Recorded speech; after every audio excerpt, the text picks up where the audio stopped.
The definition of a portable projector seems to have changed quite a bit in the last 2 years. But whether you prioritize overall size, brightness, picture quality, battery life, ease of setup, sound quality, or app compatibility, at least one of these 11 portable projectors should work for you.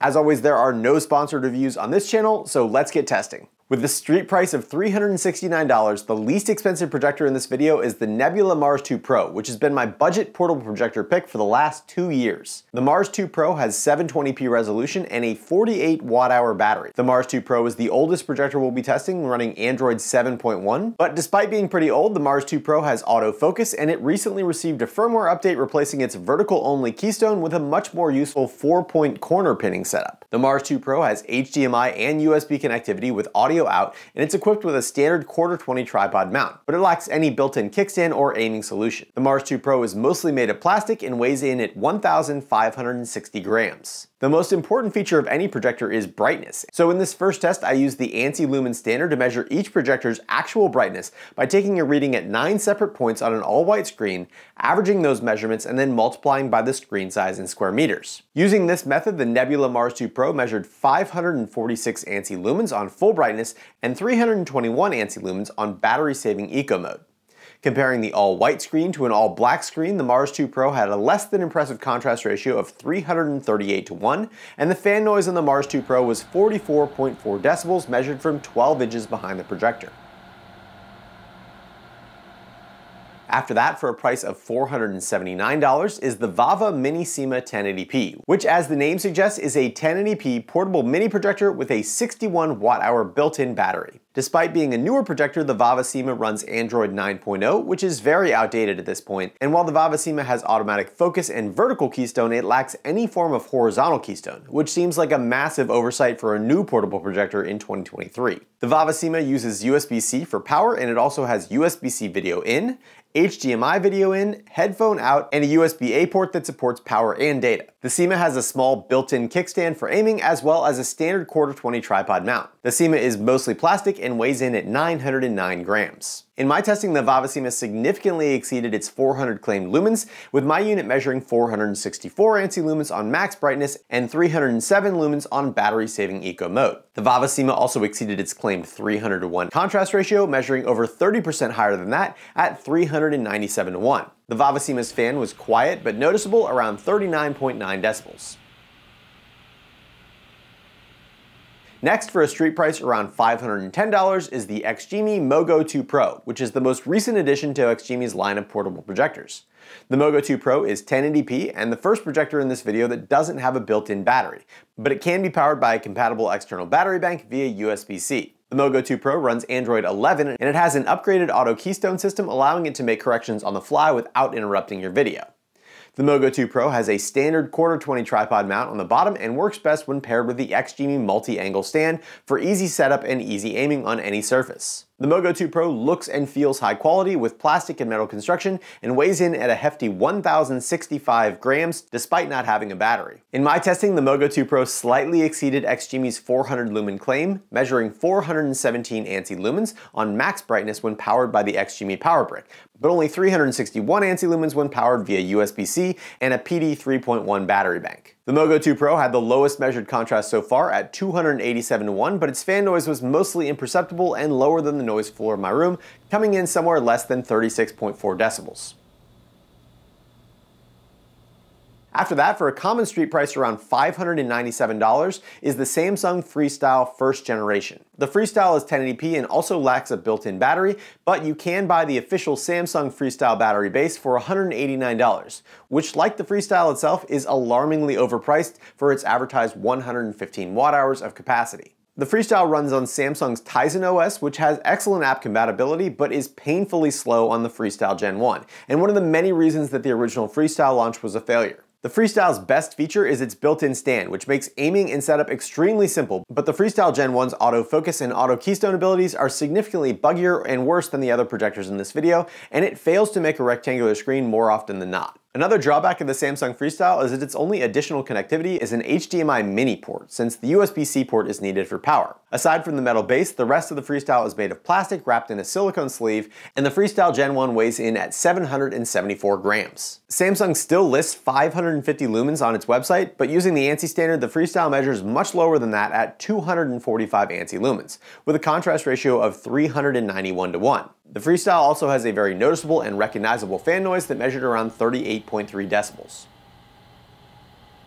Following that is one of my top picks from last year's video, the Wemax Go Advanced, which costs around $600 for a 1080p resolution laser light source and a built-in 39 watt-hour battery. The Wemax runs Fang OS on top of Android TV 9, which as I said is an outdated OS, but it still has both vertical and horizontal Keystone as well as autofocus. For connectivity, the Wemax has an HDMI in, audio out, USB-A, and USB-C for power. The construction of the Wemax Go Advanced feels extremely premium with all metal construction and a sleek sliding lens cover. Unfortunately, that means that it also lacks any on-device controls, and it also doesn't have a tripod mounting location, so you'll need to rely on the small built-in kickstand for aiming. The Wemax Go Advanced weighs in at 789 grams. When plugged in, the Wemax's laser light source produces an impressive 592 ANSI lumens, but is limited to approximately 275 ANSI lumens on battery power. In addition to the highest brightness so far, the Wemax Go Advanced also had the highest contrast ratio yet at 813:1, and the Wemax's fan was faintly noticeable but still under the noise floor of the room at around 36.4 decibels. Following that up for a street price around $700 is the JMGO N1. This is not the N1 Ultra or the N1 Pro, but a smaller white version that includes a 1080p resolution and JMGO's Mauch laser light source running at a much lower power. The JMGO N1 doesn't have a built-in battery, but as I'll explain later, it runs extremely well from a USB battery bank using a $15 third-party cable. Like its bigger brothers, the N1 includes an Android 11 operating system with autofocus and auto keystone to complement its built-in aiming mechanism. Although if you're used to the flawless aiming and auto keystone of the N1 Ultra, the comparatively sloppy gimbal of the N1 is a little bit of a letdown. The N1 has HDMI and USB connectivity as well as audio out, and even with its all-plastic construction and no battery, it still weighs in at a hefty 1,929 grams. JMGO advertises 800 CVIA lumens on the N1, and I measured 844 ANSI lumens on full brightness and 350 ANSI lumens on laser level 4, which will be important later when we're talking about battery life. The JMGO's contrast was the best yet at an impressive 991:1, and if you've seen any of my reviews of the JMGO N1 Ultra, you'll be happy to know that I didn't notice any laser speckle on this smaller N1. Like a few of the other projectors so far, the N1's fan noise was below the noise floor of the room, measuring somewhere less than 36.4 decibels. After that, for $798 is the Samsung Freestyle Gen 2, which is basically identical to the first generation Freestyle. It's 1080p, it lacks a battery, it has minimal connectivity, and pairs a metal base and plastic body with a silicone outer sleeve, weighing in 23 grams heavier than the Gen 1 at 797 grams. The biggest difference that I noticed in my testing was that the Gen 2 Freestyle has a much more powerful processor, making Tizen OS much more usable and significantly less laggy. The auto keystone also seemed to be slightly better than the Gen 1 version, but I found that the focusing mechanism was actually worse than the Gen 1, and changing the focus physically rotates the entire screen on the Gen 2. Samsung still advertises the same 550 lumens, and while the Gen 2 did squeeze out an extra 13 more ANSI lumens than the Gen 1, it's still less than half of what Samsung advertises at just 258 ANSI lumens. And it has basically the same contrast as the Gen 1 at 387:1. The fan is also unchanged and has the exact same tone and volume at 38.3 decibels. Next, for $799 is the BENQ GP100A, a 1080p projector with BENQ's 4 LED light source. The BENQ doesn't have a built-in battery, but it can be powered either by BENQ's power brick or by USB-C, where it automatically adjusts its brightness based on the power delivery capabilities of the battery bank. The GP100A uses BENQ's built-in streaming dongle that installs inside the case and runs Android 11. But using that dongle allows BENQ to get around the annoying Netflix certification issues that prevent it from running properly on other projectors. It also means that the BENQ has its own projector-specific menus independent from the Android operating system, and that's what handles the autofocus and auto keystone. In addition to the streaming dongle, the BENQ has HDMI, USB-A, and USB-C connectivity, as well as audio out. But in my testing, the USB port couldn't provide enough current to power a Fire Stick. And also, the exterior HDMI port didn't appear to be working properly with HDMI CEC. The BENQ has an all-plastic construction, a built-in spring-loaded kickstand, and a 1/4-20 tripod mount. And even without a battery, it still was by far the heaviest at 2,933 grams. BENQ claims that the GP100A can output 1000 lumens, but in my testing it fell significantly short of that at 859 ANSI lumens. But that was still bright enough to put it in first place so far. And on eco mode, powered by a 60-watt battery bank, the BENQ put out 315 ANSI lumens. Despite its high brightness, the BENQ had a contrast ratio of just 336:1, and it had an audible but not offensive fan noise at 38.3 decibels. After that, for $849 is the XGIMI Halo Plus, which was the winner of last year's video and has been my go-to portable projector since then. The Halo Plus is 1080p and has a 59.45 watt-hour battery. The Halo Plus runs Android TV 10, and it has excellent automatic focus and Keystone with object avoidance. The Halo Plus has HDMI, USB, and audio out ports, and can use the small built-in kickstand for aiming, or like the MGO 2, the Halo Plus is also compatible with XGIMI's multi-angle stand for simple precision aiming. The Halo Plus has a very high quality plastic and metal construction and feels extremely well built, weighing in at 1,686 grams. XGIMI claims that the Halo Plus can output 700 ISO lumens, and in my testing it falls short of that at just 652 ANSI lumens when plugged in and only 107 ANSI lumens on battery power eco mode. On full brightness, the Halo Plus has a contrast ratio of 474:1, and like the MGO 2 Pro, JMGO, and Wemax, the Halo Plus's fan is so quiet that it fell below the noise floor of the room at around 36.4 decibels. Also for $849 is an absolute tank of a portable projector, the Anker Nebula Mars 3. The Mars 3 is a rugged 1080p projector with a massive 185 watt-hour battery. The Mars 3 runs Android 11 and has autofocus and auto keystone with screen fit and object avoidance that worked extremely well in my testing. Under the water-resistant back cover, you'll find USB-C, USB-A, HDMI, audio out, and a button to turn on a built-in light that makes plugging in your wires easier. The Mars 3 is mostly plastic and rubber, but it feels very well built, and it's IPX3 water resistant, meaning it can be exposed to rain without damaging any of the internal components. The Mars 3 has a very substantial built-in kickstand and quarter-20 tripod mount, but you'll need to bring a sturdy tripod since it weighs in at 4,644 grams, which is just over 10 pounds. Nebula claims that the Mars 3 can put out 1,000 lumens, and in my testing it slightly exceeded that with 1,008 ANSI lumens on high brightness, and a very respectable 387 ANSI lumens on battery-saving eco mode. Unfortunately, the Mars 3's contrast was the second lowest at just 298:1, but the fan was also extremely quiet, coming in under the noise floor of the room.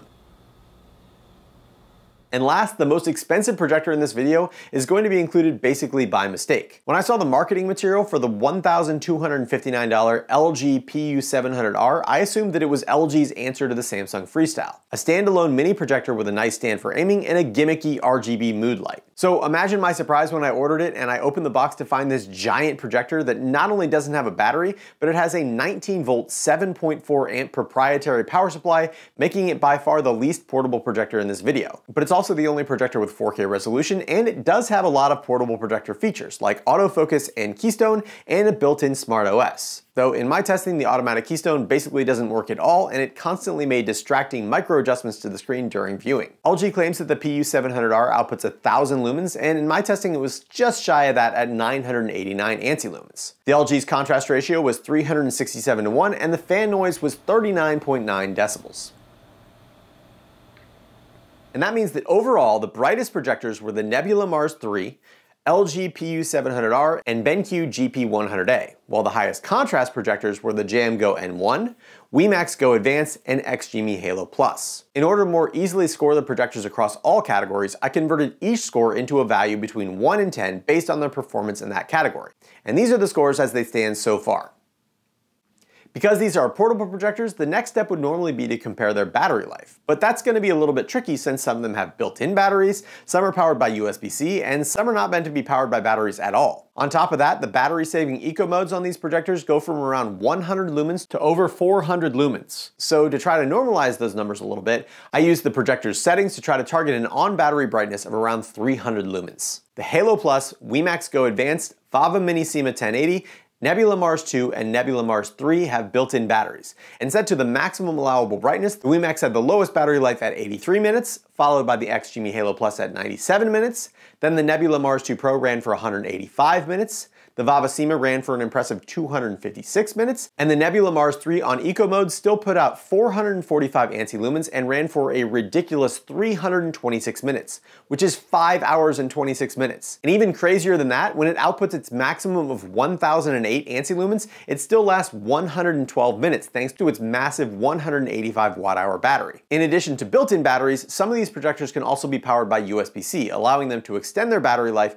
using an external battery bank. To test this, I set each projector to output roughly 300 anti-lumens, and I plugged in an Anker PowerCore 737 power bank that shows the real-time power usage of connected devices in watts. In this test, the VAVA SEMA 1080 had the lowest power draw at 26 watts, followed by the BENQ GP100A, then the Samsung Freestyle Gen 2, Freestyle Gen 1, XGIMI MOGO Pro, and Wemax Go Advanced. But wait, there's more. The XGIMI Halo Plus, Nebula Mars 2 Pro, and JMGO N1 all use a barrel-style connector, and I found a $15 third-party cable that plugs into PD 3.0 and higher power banks and can output 5, 9, 12, or 20 volts into a standard barrel jack plug. And using that cable set to 20 volts, the Nebula Mars 2 Pro drew 44.8 watts, the XGIMI Halo Plus drew 43.8 watts, but the JMGO N1 only drew 29.7 watts on laser power 4, outputting 350 lumens. Unfortunately, even though it has a barrel jack, the Nebula Mars 3 wouldn't accept power from this cord, and the LG uses a proprietary barrel connector. So for the final rankings, I added the minutes of internal battery life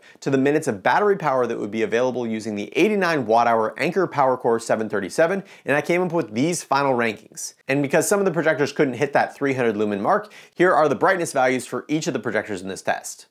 But things like battery life and brightness don't really matter all that much if the picture quality is bad. So to test their picture quality, I set up two 100-inch white screens side by side, and I put the projectors head to head, playing both SDR and HDR content. The order of the rounds was based on the price of the projector, and all the tests were done with the projectors plugged into their included power supplies. Round 1 was the Mars 2 Pro on the left and the VAVA Mini SEMA 1080p on the right. And there was no question that the colors in the VAVA were more saturated and vibrant, but the shadow detail was completely non-existent, and in darker scenes, the VAVA was basically unwatchable. The other huge issue that I had was that the VAVA SEMA 1080p looked lower resolution than the 720p Mars 2 Pro. And when I backed out of the video into the menu to see some text, the VAVA was very clearly not 1080p. There is a setting on the VAVA to enable or disable HD video, which I'm guessing controls the pixel shift mechanism, but I couldn't see any difference in the picture after toggling that switch, so either my unit is defective or this is a firmware issue.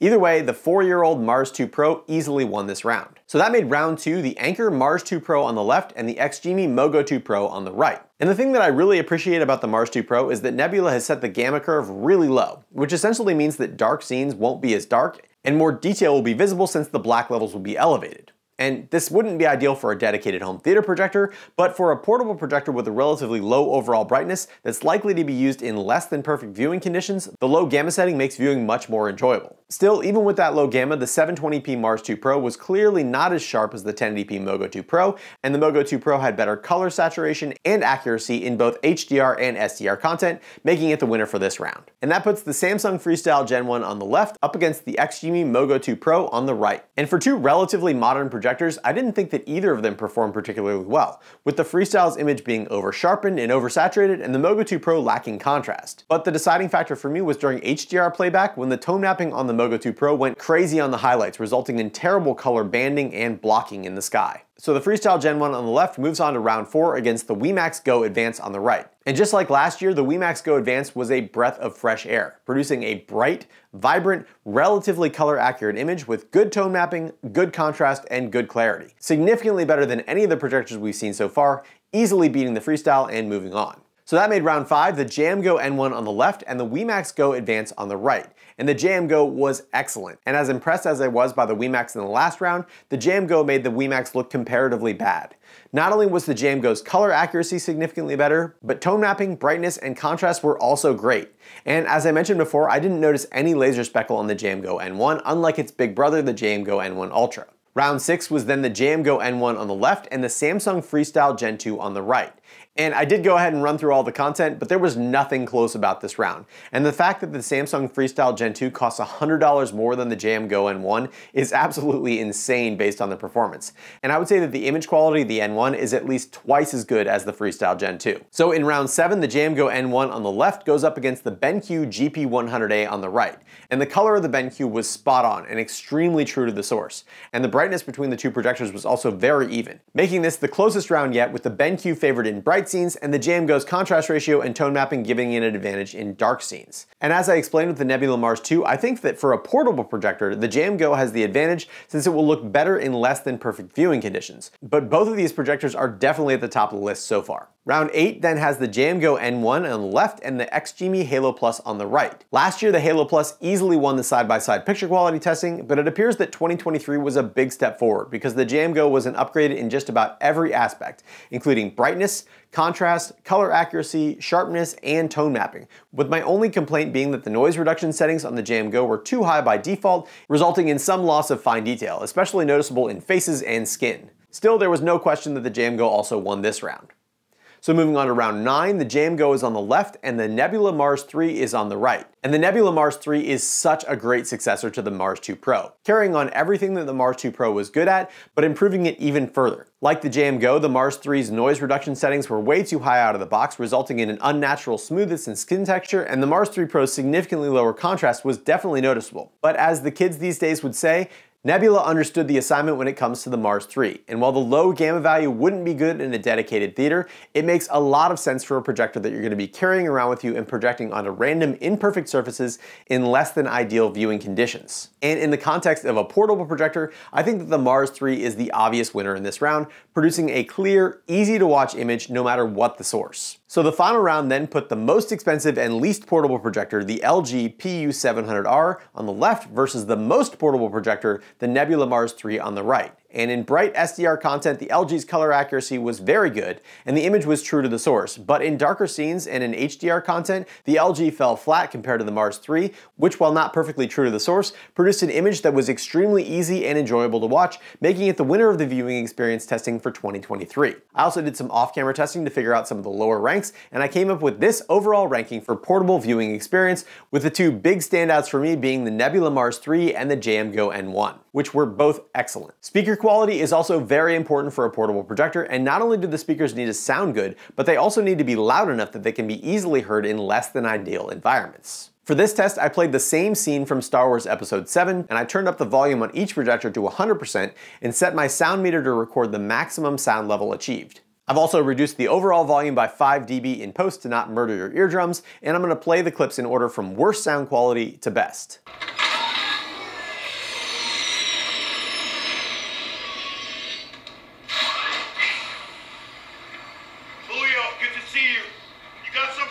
From a new ally, a spy in the First Order. Spy.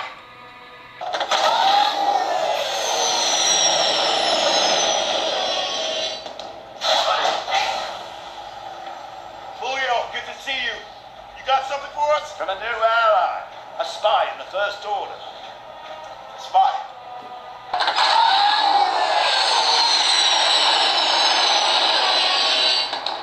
See you. You got something for us? From a new ally, a spy in the First Order. Spy.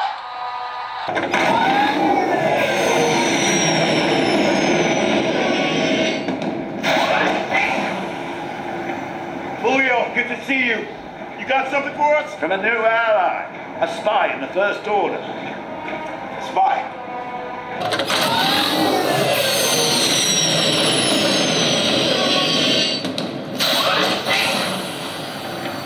Julio, good to see you. You got something for us? From a new ally, a spy in the First Order. Spy.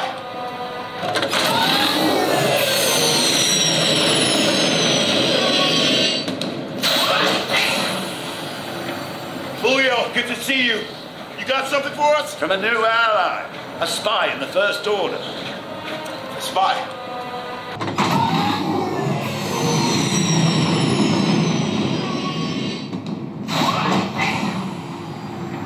Julio, good to see you. You got something for us? From a new ally, A spy in the First Order. A spy.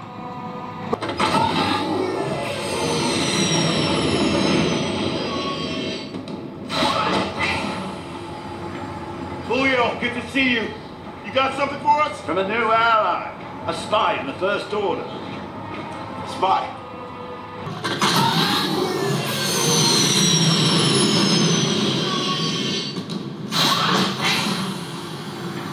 Julio, good to see you.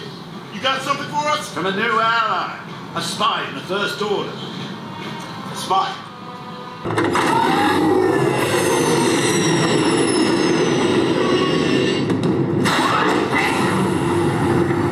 Julio, good to see you. You got something for us? From a new ally. A spy in the First Order. A spy.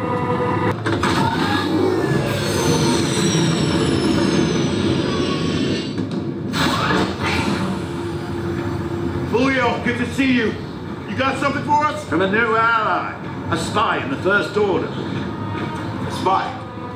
The loudest projector by far was the BENQ GP100A, which not only had even tones throughout all the different frequencies, but it was extremely loud at a peak of 94 decibels. The Nebula Mars 3 had the highest quality sound with great low end and excellent clarity, but it lacked the overall volume of the BENQ, maxing out at just 81.3 decibels. I awarded 8 points each to the JMGO N1, XGIMI Halo Plus, and XGIMI MOGO Pro, which were more or less equal when it came to sound quality, slightly edging out the two freestyle projectors with 7 points, and the LG, VAVA, and Wemax projectors were significantly worse than the rest. There's another thing that I wouldn't normally put a lot of emphasis on, but it becomes more important for a portable projector, and that's the capabilities of the built-in operating system. Depending on the age of the projector and the type of operating system, app compatibility can vary significantly. So I tested 3 of the most problematic apps: Netflix, Disney+, and YouTube TV, as well as iOS casting and Android casting, and I awarded 2 points for complete compatibility, 1 point for workaround compatibility, and 0 points if the app didn't work or didn't work properly. In this category, the BENQ GP100A was a standout with perfect compatibility in Android 11, including a full resolution, fully supported version of Netflix. And for the last category, if you're looking to do some gaming on the go,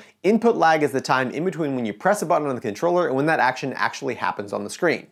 I measured the input lag of each projector using the industry standard Leo Bodner lag testers set to 1080p 60 Hz, and I set each projector into its gaming mode with no MEMC or Keystone to achieve the lowest possible input lag. The top performers here were the JMGO N1, BENQ GP100A, Nebula Mars 3, and XGIMI Halo Plus, which all came in under 30 milliseconds, which is more than acceptable for the vast majority of gamers. The XGIMI MOGO 2 Pro and both Samsung Freestyles were below 50 milliseconds, which isn't terrible but might be noticeable, and the VAVA SEMA, Nebula Mars 2 Pro, Wemax Go Advance, and LG PU700R had input lag values that were way too high for most games. The LG was especially embarrassing since it has a whole submenu called Game Optimizer, which has a mode called Low Latency, but with that activated, the input lag was still almost 200 milliseconds, which is basically unplayable in any game. So it's conclusion time. What are the best portable projectors in 2023?